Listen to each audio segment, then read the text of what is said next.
14 গোষ্ঠীকে কাফের বানাই দিচ্ছে। তো তোমরা কথায় কথায় কাফের হও বলি আব্বাসী কথায় কথায় কাফের বলে। আমরা কিভাবে ভুল শুধরাই?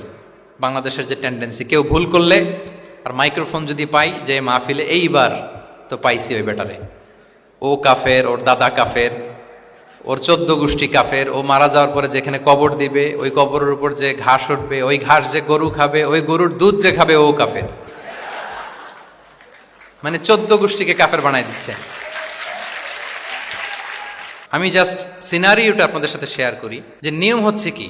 লেটস সে আমার একজন কো স্পিকার কোনো কিছু একটা ভুল করে ফেলছে, তার জানা নাও থাকতে পারে, আবার আমারও একটা জিনিস জানা নাও থাকতে পারে। কেউ ভুল করলে শুধরানোর নিয়ম হচ্ছে সে যে ভুলটা করলো এটা যে ভুল এটা জানানো, যে অনেকে এরকম এরকম বলে আসলে এটা ঠিক না, বরং ঠিক হচ্ছে এটা এবং এর পক্ষে দলিল হচ্ছে এটা, জাস্ট এটা বলে দাও।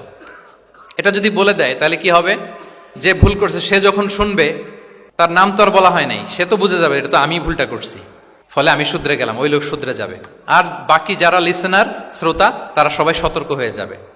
তাইলে যেটা উদ্দেশ্য ছিল কাউকে শুধরানো, ওটা হয়ে গেছে না? কারো নাম নেওয়া প্রয়োজন হয়েছে? বলেন তো। রাসূল সাল্লাল্লাহু আলাইহি ওয়াসাল্লাম যখন কাউকে কারেক্ট করতেন তখন কখনো কারো নাম ধরে শুধরাতেন না, কারেক্ট করতেন না। আল্লাহু আকবার। নাম ধরে শুধরাতেন না, পাছে না সে লজ্জা পেয়ে যায়, পাছে না সে বিব্রত হয় মানুষের সামনে। সুবহানাল্লাহ। অন্যের রাইটস, অন্যের ব্যক্তিত্বের ব্যাপারে কতটা মর্যাদাশীল ছিলেন।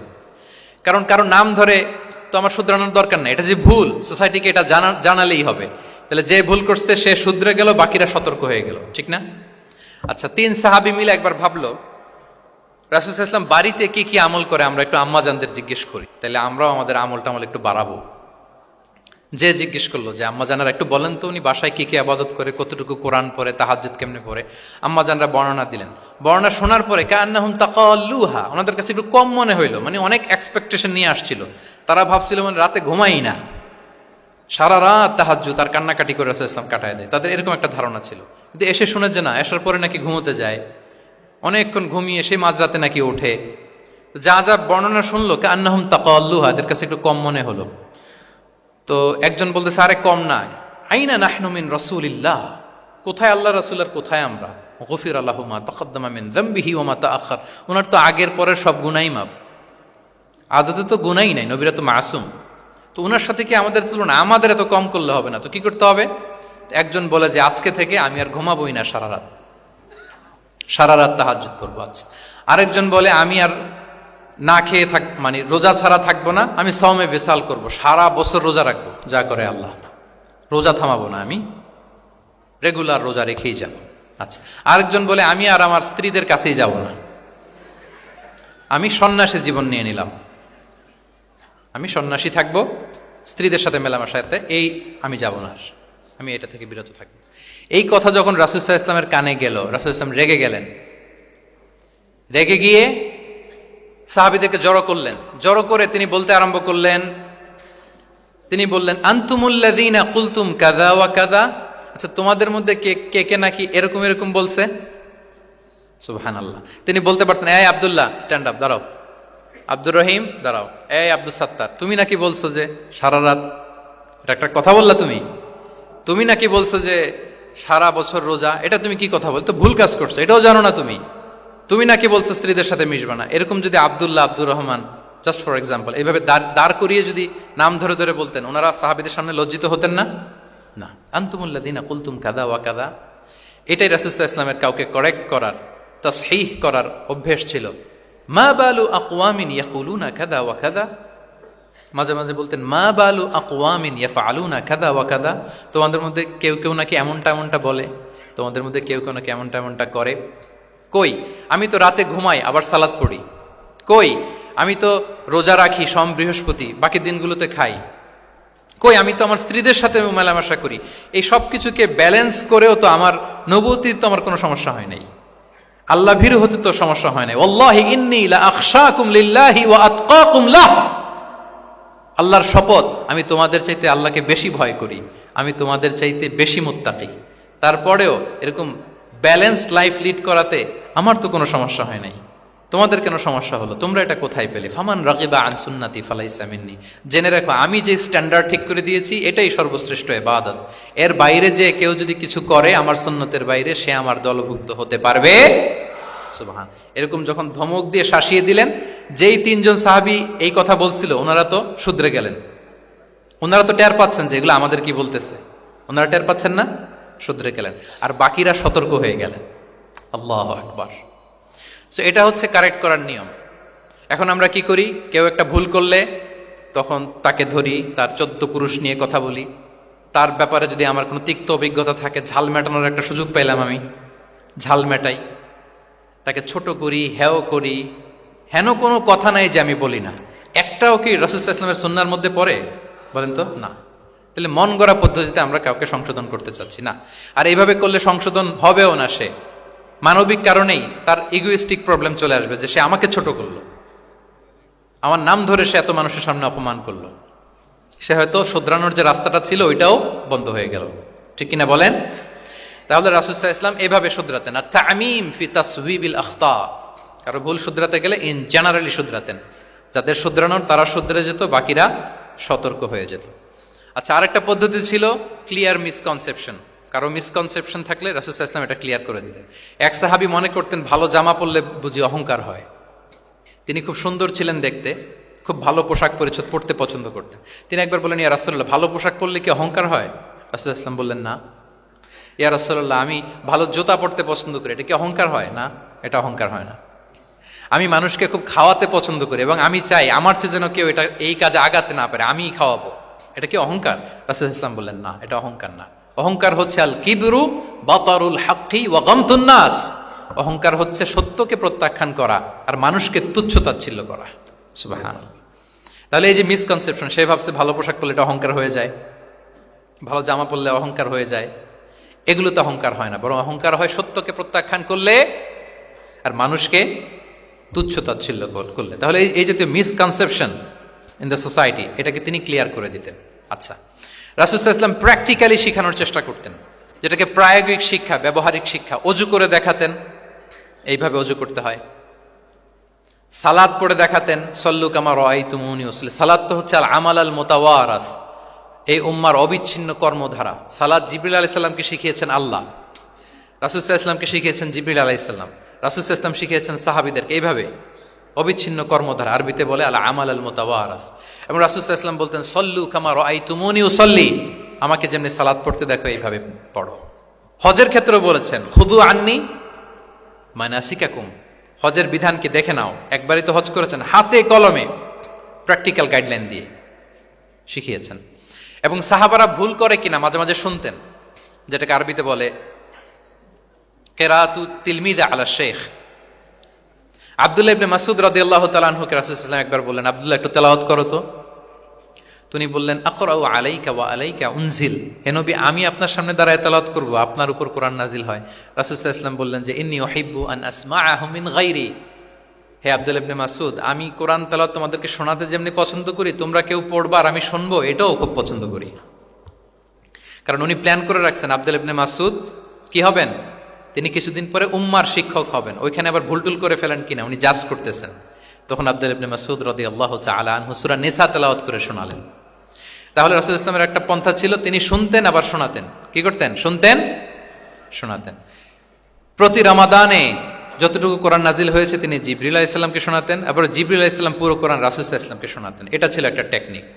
আচ্ছা, রাইটিং মেথড, আমরা যেমনি লেখি, অ্যাসাইনমেন্ট, প্রেজেন্টেশন, লেখার মাধ্যমে জ্ঞান বিতরণ, জ্ঞান অর্জন, এটা কম ছিল। আমি আগেই বলেছি, মেইনলি ছিল oral based and Q and A based. কিন্তু লেখাজোখা যে ছিলই না তা না, লেখা জানতো। হাতে গোনা অল্প কিছু সাহাবী মক্কায় লিখতে জানতেন, পড়তে জানতেন। মদিনাতেও ইহুদিরা জানতো, কিন্তু অন্যান্যরা, আরবরা, তাদের মধ্যে লেখার যে কালচার, এটা ওইভাবে গড়ে ওঠেনি। জানতেন অল্প সংখ্যক লোক। যেমন ওহী লেখক সাহাবী ছিলেন ইবনে কাসিরের বর্ণনা মতে 23 জন। কয়জন?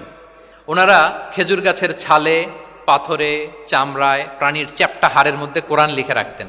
এবং রাসূল সাল্লাল্লাহু আলাইহি ওয়াসাল্লাম কোরআন ছাড়া অন্য কিছু ওনার কাছ থেকে যেন লিখে রাখা না হয়, এই মর্মে আদেশ জারি করেছেন, লা তাকতুবু আন্নী গায়রাল কোরআন ওয়া মান কাতাবা আন্নী গায়রাল কোরআনি ফালইয়ামহু, কোরআন ছাড়া কিছু লিখো না। তাহলে কোনটা আমার কথা আর কোনটা আল্লাহর কথা মিক্স আপ হয়ে যাবে। কিন্তু কোরআন যখন অধিকাংশ রেকর্ডেড হয়ে গেল, তখন তিনি হাদিস সংরক্ষণের জন্য, লেখার জন্য পারমিশন দিয়ে দিলেন। যেমন মক্কা বিজয়ের ভাষণের পরে ইয়ামান থেকে আসা এক লোক আবু শাহ বলতেছে, ইয়া রাসূলুল্লাহ, আপনার ভাষণটা আমার একটু লিখে দিলে ভালো হয়। কি দিলে? লিখে দিলে। রাসূল ইসলাম সাহাবাদেরকে বললেন, উক্তুবু লি আবি শাহ, ঠিক আছে, এই ইয়ামানি ভিজিটর, তাকে আমার ভাষণটা তোমরা লিখে দাও। তাহলে এই লেখার পদ্ধতিটা খুব কম ছিল। রাসূল সাল্লাল্লাহু আলাইহি ওয়াসাল্লাম নিজে লিখতেন না, কাতেবে ওয়াহিদের দিয়ে লেখাতেন, কোরআন লেখাতেন। সপ্তম হিজরিতে যখন সুপার পাওয়ারদেরকে চিঠি লিখিয়েছিলেন, কাতেবে ওয়াহিদেরকে দিয়ে চিঠি লিখিয়েছেন, এটা রাসূল সাল্লাল্লাহু আলাইহি ওয়াসাল্লাম করতেন। আচ্ছা, সফট স্কিল ডেভেলপমেন্টের ব্যাপারে রাসূল সাল্লাল্লাহু আলাইহি ওয়াসাল্লাম উদ্বুদ্ধ করেছেন। লার্নিং ফরেন ল্যাঙ্গুয়েজ, যেটা কমিউনিকেশন স্কিল, ভাষা জানা, এটা খুব জরুরি। আরবি, ইংরেজি, বাংলা, তিনটা ভাষা জানেন কে কে? দেখি ছাত্রদের মধ্যে। প্যারালাল, লাইক নেটিভ আর নেয়ার নেটিভ, 5-7 জন আছে না? ল্যাঙ্গুয়েজ আরো ভালো জানতে হবে। আরবিতে একেবারে ফ্লুয়েন্ট হইতে হবে, ইংরেজিতে ফ্লুয়েন্ট হইতে হবে। এই দুইটা ল্যাঙ্গুয়েজ যদি আপনার হাতে থাকে, you can win the world for sure, I am telling you. গোটা বিশ্ব আপনি জয় করে ফেলতে পারবেন। তাহলে আইআইইউসি তো এটার একটা সেন্টার, খুব চমৎকার সুযোগ এখানে আছে আরবিতে মাস্টার হওয়া, ইংরেজিতে মাস্টার হওয়া। তাহলে সফট স্কিল ডেভেলপমেন্টের ব্যাপারে রাসূল সাল্লাল্লাহু আলাইহি ওয়াসাল্লাম উৎসাহিত করেছেন। কিভাবে? ইহুদিরা যখন চিঠি লিখতো, কোন ভাষায় লিখতো জানেন? হিব্রু ভাষায়, হিব্রু ল্যাঙ্গুয়েজে। এখন এইটা বোঝার জন্য রাসূল সাল্লাল্লাহু আলাইহি ওয়াসাল্লাম এক ইহুদিকে হায়ার করতে হইতো, যে তুমি একটু পরে বলো তো ওরা কি লিখলো। আচ্ছা, এটা লিখছে। এর বিপরীতে রাসূল যখন আবার চিঠি লিখবেন, তখন এক ইহুদিকে ডাকতে হইতো যে আমি বলতেছি আরবিতে, তুমি এটা হিব্রুতে ট্রান্সলেট করে পাঠাও। তো যেহেতু ইহুদিরা বিশ্বাসঘাতকতার অনেকগুলো ইনসিডেন্ট আছে, ট্রেচারি, বিট্রেয়াল ইনসিডেন্ট অনেকগুলো আছে, রাসূল সাল্লাল্লাহু আলাইহি ওয়াসাল্লাম বললেন আমি ইহুদিদেরকে বিশ্বাস করতে পারি না। কারণ একজনটা নিয়ে আসলাম, চিঠি একটা লিখছে একটা, সে অর্থ শোনাইলো আরেকটা। আমি বললাম লিখতে একটা, সে বিশ্বাসঘাতকতা করে লিখে দিল আরেকটা, তাহলে ঝামেলা হয়ে যাবে না? রাসূল সাল্লাল্লাহু আলাইহি ওয়াসাল্লাম তিনি যায়েদ ইবনে সাবিত রাদিয়াল্লাহু তাআলা আনহুকে বললেন যে তুমি এই হিব্রু ল্যাঙ্গুয়েজ শিখবা, শিখে আমার পক্ষ থেকে অন বিহাফ অফ মি তুমি জুইশদেরকে চিঠি লিখবা, ওদের চিঠি আসলে তুমি আমারে পড়ে শোনাবা। ইন্নী লা আমানু আলা ইয়াহুদ ফি কিতাবি, আমি ইহুদিদেরকে বিশ্বাস করি না। রাসূল সাল্লাল্লাহু আলাইহি ওয়াসাল্লাম যখন ওনাকে অ্যাসাইন করলেন এবং দোয়া করলেন, রাসূল সাল্লাল্লাহু আলাইহি ওয়াসাল্লামের দোয়ার বরকতে উনি বলেন যে 15 দিন যেতে না যেতে I became master in Hebrew within 15 days. 15 দিন যেতে না যেতে আমি হিব্রু ভাষায় পণ্ডিত হয়ে গেলাম। এরপর থেকে যত চিঠি ইহুদিদের কাছে লেখা প্রয়োজন হতো, আমি যায়েদ ইবনে সাবিত লিখে দিতাম, এবং হিব্রুতে চিঠি আসলে আমি অনুবাদ করে দিতাম। তাহলে দেখেন রাসূল সাল্লাল্লাহু আলাইহি ওয়াসাল্লাম কিন্তু এই কমিউনিকেশন স্কিল ডেভেলপমেন্ট করার জন্য, যেটাকে সফট স্কিল আমরা বলি, ইন্সপায়ার করেছেন না? তাহলে ল্যাঙ্গুয়েজ শিখবেন আপনারা, কি বলেন? শুধু আরবি ইংরেজি না, পারলে জাপানিজও শিখেন, চাইনিজও শিখেন, অনেক কাজে লাগবে। অ্যাটলিস্ট অ্যারাবিক অ্যান্ড ইংলিশ, ইনশাল্লাহ বলেন। সবাই বলেন নাই? মাশাআল্লাহ, তাবারাকাল্লাহ। রিজনিং, মারিফাতুল ইল্লাহ, শুধু একটা লিগ্যাল অপিনিয়ন জানিয়ে রাসূল সাল্লাল্লাহু আলাইহি ওয়াসাল্লাম ক্ষান্ত হতেন না। কেন এটা হালাল, কেন হারাম, রিজনিং শিখিয়েছেন তিনি। এটা দীর্ঘ আলোচনা, ফিকহের আলোচনা, ওইদিকে যাব না, জাস্ট বলে রাখলাম পয়েন্টগুলো। ইমোশনাল ইন্টেলিজেন্স তিনি ইউজ করেছেন শিক্ষাদানের ক্ষেত্রে, অর্থাৎ আবেগ অনুভূতিকে নাড়িয়ে দিয়ে ছাত্রকে ইমোশনাল বানিয়ে তারপরে মেসেজ দেয়া। সুবহানাল্লাহি ওয়া বিহামদিহি। এক যুবক এসে বললেন, ইয়া রাসূলুল্লাহ ইদান লি বিজিনা, হে নবী আপনি আমাকে জিনার অনুমতি দিন, জিনার অনুমতি দিন। ফা আকবালাল কওমু আলাইহি ফাজাজারুহু মাহমা, সাহাবারা ধমকাতে লাগলাই, বেয়াদব, লজ্জা শরমের মাথা খেয়ে কি বলো এগুলো তুমি নবীর সামনে, জিনার অনুমতি দাও। ওয়ালা তাকরাবুজ জিনা, আল্লাহ বলেন জিনার কাছেও যেও না, ব্যভিচারের কাছেও যেও না। তুমি নবীর সামনে এসে এই পাপের অনুমতি চাও? রাসূল সাল্লাল্লাহু আলাইহি ওয়াসাল্লাম কিছু বললেন না। একটু পরে যুবককে ডেকে বললেন, আতুহিব্বুহু লিবনাতিক, আচ্ছা তুমি যে জিনার অনুমতি চাইলে তোমার কন্যার সাথে কেউ এরকম আচরণ করুক, এটা কি তুমি পছন্দ করবে? সে বলল, লা ইয়া রাসূলুল্লাহ, কেউই পছন্দ করবে না এটা। আচ্ছা, আতুহিব্বুহু লি উম্মিক, তোমার মায়ের সাথে কেউ অপকর্ম করবে, এটা তুমি পছন্দ করবে? লা ইয়া রাসূলুল্লাহ, না। আতুহিব্বুহু লি উখতিক, তোমার বোনের সাথে কেউ এই কাজ করবে, তুমি পছন্দ করবে? সে বলে না। ঠিক তখন রাসূল সাল্লাল্লাহু আলাইহি ওয়াসাল্লাম বললেন, তুমি যে এই কাজের অনুমতি চাইলে, যার সাথে তুমি জিনায় লিপ্ত হবে, সে তো কারো না কারো মা, কারো না কারো বোন, কারো না কারো আদরের কন্যা, তাহলে কিভাবে তুমি এটা করতে চাও? যুবক লজ্জিত হয়ে গেল। এত লজ্জিত হলো, রাবি বলতেছে ফালাম ইয়াকুন বা'দা যালিকাল ফাতা ইয়ালতাফিতু ইলা শাই, ওই রাবি বলতেছে এরপরে কোনোদিন এই যুবকরা ডানে বায়ে তাকাতেও দেখি নাই, স্ট্রেইট হাঁটতো। সুবহান, রাসূল ইসলাম দোয়া করেছিলেন তার জন্য, আল্লাহুম্মা গফির যামবাহ ওয়া তাহহির কলবাহ ওয়া হাসসিন ফারজাহ। আল্লাহ তুমি তার গুনাহ মোচন করো, পাপ মোচন করো। আল্লাহ তুমি তার অন্তরকে পরিশুদ্ধ করো। আল্লাহ তুমি তার চরিত্রকে নিষ্কলুষ করে দাও। নবীর দোয়ার বরকতে চিরজীবনের জন্য নিষ্কলুষ পবিত্র তিনি হয়ে গেছেন। তাহলে দেখেন, তাকে অন্যভাবে বুঝাইলে হয়তো কাজ হইতে না, যখন তার নিজের উপর দিয়ে বোঝানো হলো। তোমার বোনের সাথে যদি হয়, তোমার মেয়ের সাথে যদি কেউ এটা করে, তুমি মেনে নিতে পারবা? এটাকে বলে ইমোশনাল ইন্টেলিজেন্সকে কাজে লাগিয়ে, মানুষের আবেগ অনুভূতিকে নাড়িয়ে দিয়ে, teaching by touching the heart, teaching by touching the emotions. মানুষের ইমোশনে টাচ করে যখন আপনি শিখাবেন, ওই শিক্ষা সে জীবনেও ভুলবে। ওই যে শুদ্ধাচার আসবে, ওই যে আত্মশুদ্ধি হবে, ওইটার মতো আত্মশুদ্ধি আর কেউ করতে পারবে না। সম্মানিত সুধী, চাইল্ড এডুকেশন, বাচ্চাদেরকে কিভাবে শিখাতেন, এটা 1 মিনিটে বলে শেষ করে দেব। চাইল্ড তারবিয়া, ছোটদেরকে নানাভাবে রাসূল সাল্লাল্লাহু আলাইহি ওয়াসাল্লাম শিখিয়েছেন। ওমর ইবনে আবি সালামা তিনি বলেন, একবার রাসূল সাল্লাল্লাহু আলাইহি ওয়াসাল্লামের কোলে বসে, ছোটবেলায় কোলে বসার সৌভাগ্য আমার হয়েছিল, এবং আমাদেরকে খাবার দেয়া হলো। তো তিনি ছোট মানুষ, একবার এদিক থেকে খায় ওদিক থেকে খায়। রাসূল সাল্লাল্লাহু আলাইহি ওয়াসাল্লাম বললেন, ইয়া গুলাম, হে শিশু, সাম্মিল্লাহ, বিসমিল্লাহ বলো, ও কুল বিয়ামিনিক, বা হাতে না ডান হাতে খাও। দেখেন ছোটদেরকে কিভাবে শেখাতেন, তারবিয়া, চাইল্ড তারবিয়া। ও কুল মিম্মা ইয়ালিক, তোমার সামনে যেটা আছে ওইটা খাও, এদিক থেকে ওদিক থেকে, চারদিক থেকে নিও না। রাবি বলেন যে ফামা জালা তিলকা তু'মাতু বাদু, উনি বলতেছেন এরপর থেকে আজীবন আমার খাওয়ার স্টাইল এটাই হয়ে গেছে। নবীর ওই কথা আমার কানে ঘন্টার মতো বাজে। খাওয়া শুরু করলেই আগে আমি বিসমিল্লাহ বলি, ডান হাত দিয়ে নেই, আর আমার সামনে যেটা আছে ওইটা থেকে খাওয়া শুরু করি। দেখেন চাইল্ড তারবিয়া কিভাবে করতেন। তাহলে এটিকেটস অফ হ্যাভিং ফুড কিভাবে খাবে রাসূল সাল্লাল্লাহু আলাইহি ওয়াসাল্লাম শিখালেন। আপনারা জানেন যে হাশিমি খানদান, মানে বনু হাশিমদের জন্য জাকাতের সম্পদ খাওয়া, রাসূল সাল্লাল্লাহু আলাইহি ওয়াসাল্লামের বংশের জন্য জাকাতের সম্পদ খাওয়া হারাম।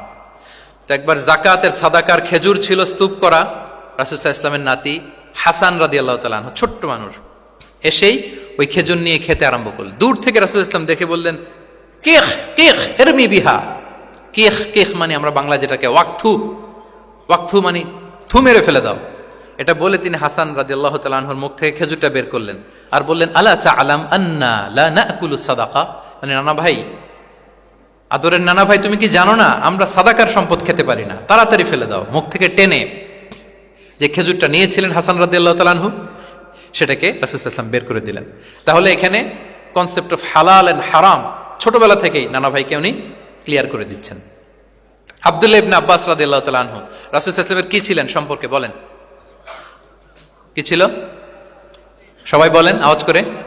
কাজিন, চাচাতো ভাই। আরেকটা সম্পর্ক ছিল, রাসূল সাল্লাল্লাহু আলাইহি ওয়াসাল্লাম ওনার আর কি হইতো, খালু মাইমুনা বিনতুল হারিস রাদিয়াল্লাহু তাআলা আনহা, তিনি ছিলেন আব্দুল্লাহ ইবনে আব্বাসের খালা। আর যেহেতু রাসূল সাল্লাল্লাহু আলাইহি ওয়াসাল্লাম বিয়ে করেছিলেন, ফলে রাসূল সাল্লাল্লাহু আলাইহি ওয়াসাল্লাম ওনার সম্পর্কের আরেক সম্পর্কে কি হয়, খালু। তো উনি খুব ছোট ছিলেন, এত ছোট যে রাসূল সাল্লাল্লাহু আলাইহি ওয়াসাল্লাম যখন ইন্তেকাল করেন তখন ওনার বয়স ছিল 13। আব্দুল্লাহ ইবনে আব্বাসের বয়স তখন কত, 13। তো ফলে ছোট মানুষ প্রায় খালার বাসায় রাতে থাকতো এবং রাসূল সাল্লাল্লাহু আলাইহি ওয়াসাল্লামের আশেপাশে ঘুমাতো। একবার রাসূল সাল্লাল্লাহু আলাইহি ওয়াসাল্লাম ওয়াশরুম করতে গেলেন দূরে, এবং রাসূল সাল্লাল্লাহু আলাইহি ওয়াসাল্লামের অভ্যেস ছিল ওয়াশরুম সেরে এসেই অজু করতেন। তো উনি এসে দেখে ওনার অজুর পাত্রে কে যেন পানি রেখে দিছে। জিজ্ঞেস করলেন কে রেখেছে, বলা হলো যে আব্দুল্লাহ ইবনে আব্বাস রেখেছে। রাসূল সাল্লাল্লাহু আলাইহি ওয়াসাল্লাম এত খুশি হলেন যে এখন যে আমার এটা দরকার, ছোট্ট আব্দুল্লাহ এটা বুঝে ফেললো। উনি ওনাকে জড়িয়ে ধরে একটা দোয়া করলেন, আল্লাহুম্মা আল্লিমহুল কিতাব, আল্লাহুম্মা ফাক্কিহু ফিদ্দীন ওয়া আল্লিমহুত তা'বীল। আল্লাহ আপনি আব্বাসকে কিতাবের জ্ঞান শিক্ষা দেন। এবং এই দোয়ার বরকতে উনি রাইসুল মুফাসসিরিন হয়েছেন। এই পৃথিবীতে যত মুফাসসির আসবে সব মুফাসসিরদের সম্রাট হচ্ছে আব্দুল্লাহ ইবনে আব্বাস রাদিয়াল্লাহু তাআলা। আচ্ছা, উনি কি শিখাতেন, কিভাবে শিখাতেন? তাহাজ্জুদের সময় রাসূল সাল্লাল্লাহু আলাইহি ওয়াসাল্লাম নামাজে দাঁড়ালেন, আব্দুল্লাহ ইবনে আব্বাস এসে রাসূল সাল্লাল্লাহু আলাইহি ওয়াসাল্লামের বাম দিকে দাঁড়ালেন। ছোট মানুষ, ভাবছে আমিও যে নামাজ পড়ি।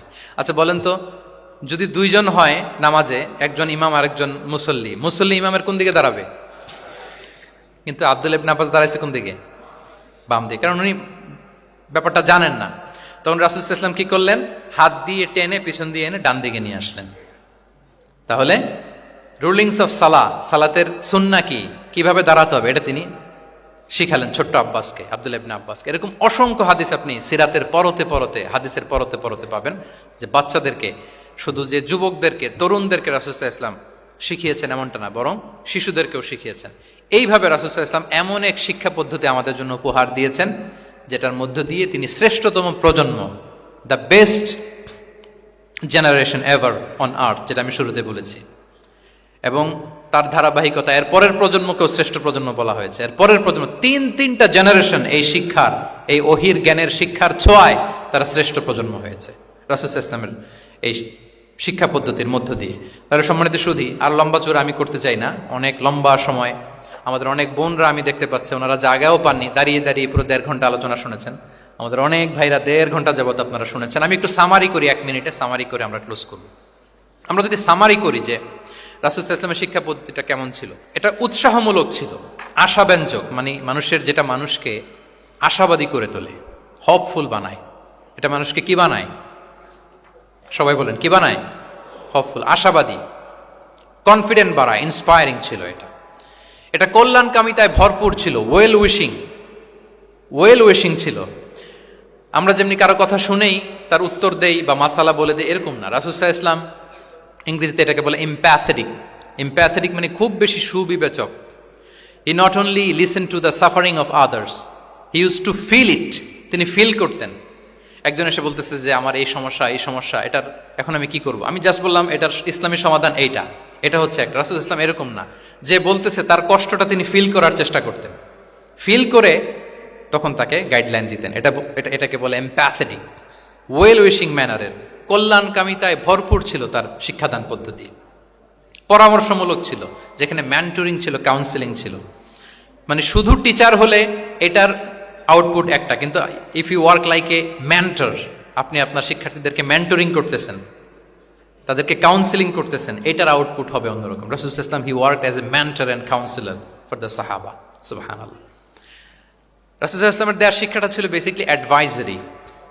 আমরা মাঝে মাঝে অ্যাডভাইজারি নেই, দেখবেন বড় বড় নেতা লক্ষ লক্ষ টাকা বেতন দিয়ে অনেক বড় বড় উপদেষ্টা রাখে, তারা বিভিন্ন ধরনের অ্যাডভাইস দেয়। রাসূল সাল্লাল্লাহু আলাইহি ওয়াসাল্লাম এই সার্ভিসটা সাহাবাদেরকে দিতেন। ওনার শিক্ষাটা ছিল অংশগ্রহণমূলক, মানে এঙ্গেজমেন্ট ছিল। একতরফা আমি বলে গেলাম অথবা একতরফা ওরা বলে গেল, এরকম না। জিজ্ঞেস করতেন, শুনতেন, শোনাতেন, প্রশ্ন করতেন, প্রশ্নের পিঠে প্রশ্ন ছুড়ে দিতেন। ইন্টারেক্টিভ ছিল, পার্টিসিপেটরি ছিল, অংশগ্রহণমূলক। এটাকে আমরা মানে ক্লাসিক স্কলাররা যেটাকে বলে সহবাহ, কি বলে? আমরা বলি না যে সহবতের বড় প্রয়োজন? রাসূল সাল্লাল্লাহু আলাইহি ওয়াসাল্লামের সহবতে মূলত ওনারা নলেজটা অর্জন করেছিলেন। পার্টিসিপেটরি ছিল, এঙ্গেজমেন্ট ছিল। এবং আমরা উল্লেখ করেছি যে Q&A বেস ছিল, প্রশ্নোত্তরমূলক, ওরাল ছিল, যৌক্তিক ছিল, রেশনাল, রিজনিং শিখাতেন। কেন এটা হালাল, কেন হারাম, কেন এটা ডুজ এন্ড কেন এটা ডোন্টস, এটা রাসূল সাল্লাল্লাহু আলাইহি ওয়াসাল্লাম বলেছেন। এবং he use to prioritise the youth in training and grooming. বিশেষ করে বয়স্ক সাহাবাদের থেকে যুবকদেরকে বেশি প্রায়োরিটি দিতেন তালিমের ক্ষেত্রে, তারবিয়ার ক্ষেত্রে, কারণ তারাই উম্মাকে লিড দেবে। তারাই কি উম্মাকে লিড দেবে। এই যে এখানে যারা বসে আছেন, আমার তো মনে হয় বয়স 25 থেকে 30, এর আগেই বেশিরভাগ। সো আপনাদেরকে লিড দিতে হবে আগামীর বাংলাদেশে, ঠিক কি না? এই জন্য রাসূল সাল্লাল্লাহু আলাইহি ওয়াসাল্লাম বাছাই করে করে কোন সাহাবীর কি ধরনের যোগ্যতা আছে এবং ইসলামের জন্য এটা কিভাবে কাজে লাগতে পারে, ওইভাবে সাহাবীদেরকে তিনি গাইড করতেন। এবং সেটার ফলাফল তো আমরা দেখেছি। খয়রুল কুরুনি করনি সুম্মাল্লাযীনা ইয়ালুনাহুম সুম্মাল্লাযীনা ইয়ালুনাহুম। এই ওহির জ্ঞানের স্পর্শে, এই শিক্ষার, এই তালিমের স্পর্শে তারা শ্রেষ্ঠ প্রজন্ম হয়েছেন। এবং তার পরের প্রজন্ম, তিনটা প্রজন্মকে তিনি শ্রেষ্ঠ প্রজন্ম বলে ঘোষণা দিয়েছেন। আমি আর দীর্ঘায়িত করব না। আমরা যদি রাসূল সাল্লাল্লাহু আলাইহি ওয়াসাল্লামের আনিত এই শিক্ষা পদ্ধতি আমাদের শিক্ষা ব্যবস্থার মধ্যে ইনক্লুড করতে পারি, তাহলে আমরাও আমাদের প্রজন্মকে ওইরকম শ্রেষ্ঠ প্রজন্ম হিসেবে গড়ে তুলতে পারবো ইনশাআল্লাহ বিইذنিল্লাহ।